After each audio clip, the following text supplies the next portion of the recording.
मनेंद्रगढ़ से बड़ी खबर। स्थानीय व्यवसायी मनीष गुप्ता उर्फ महेंद्र गुप्ता ने एक तथाकथित पत्रकार पर ब्लैकमेलिंग का गंभीर आरोप लगाया है।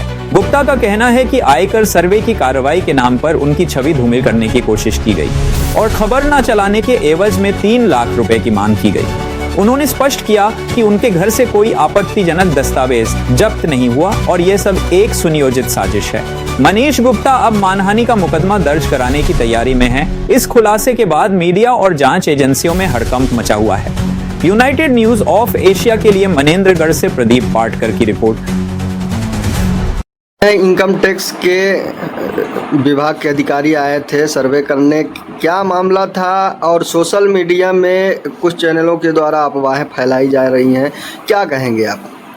मेरा कहना ये है कि इनकम टैक्स डिपार्टमेंट द्वारा जो अधिकारी आए हुए थे, ये एक धारा 131(1)(a) के तहत एक सर्वे था ये, और सर्वे में जांच किया गया और जांच में कोई ऐसा पुख्ता सबूत या फिर कोई गलत नहीं पाया गया है ना, और अधिकारी के द्वारा कोई भी डॉक्यूमेंट या कुछ भी ऐसा कुछ ले नहीं गया उनके द्वारा।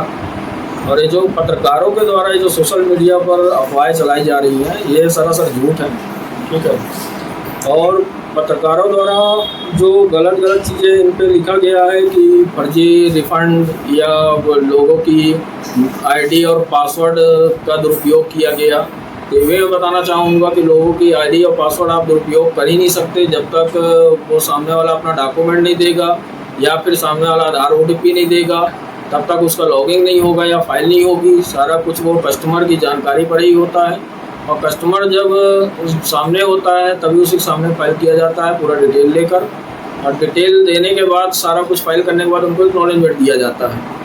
ऐसा ही काम होता है। और ये जो पत्रकार लोग जो डाले हुए हैं इसमें कि फर्जी रिफंड किया गया है, तो ये सब सरासर झूठ है। मैं कहना चाहता हूँ कि इनको धाराओं का भी ज्ञान नहीं है, ये सिर्फ अफवाहों के खिलाफ या अपने से ही जो कुछ भी डाल रहे हैं कि इनकम टैक्स डिपार्टमेंट आए 300 करोड़ रुपए लेके गए, सोना मिला, चांदी मिला, ये सब कुछ भी नहीं है, सब अफवाहें हैं। और अधिकारियों द्वारा भी पुष्टि नहीं किया गया है और ना ही इनको बताया गया कुछ भी कि क्या है क्या नहीं है। और ये पत्रकार सोशल मीडिया पर खुद ही लिख रहे हैं कि अधिकारियों द्वारा पुष्टि नहीं हुई है।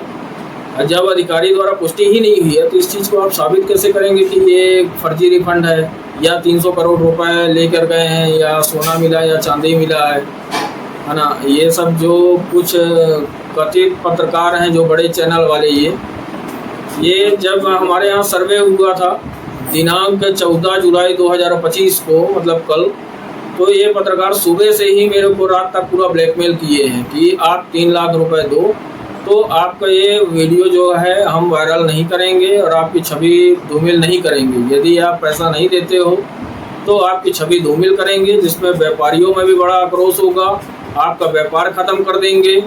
और कुछ आस पड़ोस के लोग भी हैं जो कि इस चीज़ में मिले हुए हैं और उनके कहने पर ही ये सब हुआ और ज़बरदस्ती दबाव बनाया गया मुझे सुबह से, और कई हमारे परिचित लोग हैं उनसे भी दबाव बनाया गया। और इसमें पूरा गवाह मौजूद हैं और गवाही देने के लिए भी तैयार हैं कि इन्होंने डिमांड किया मेरे से 3 लाख रुपए के लिए। और यदि आप जैसे आपकी छवि खराब की गई है तो आप क्या इसका शिकायत करेंगे या मानहानि करेंगे? क्या मैं न्यायालय में खंडन कराऊँ, मानहानि का दावा ठोकूंगा इन पत्रकारों के खिलाफ मैं, और उन गवाहों को भी पेश करूंगा मैं कोर्ट में यदि ज़रूरत पड़ी तो।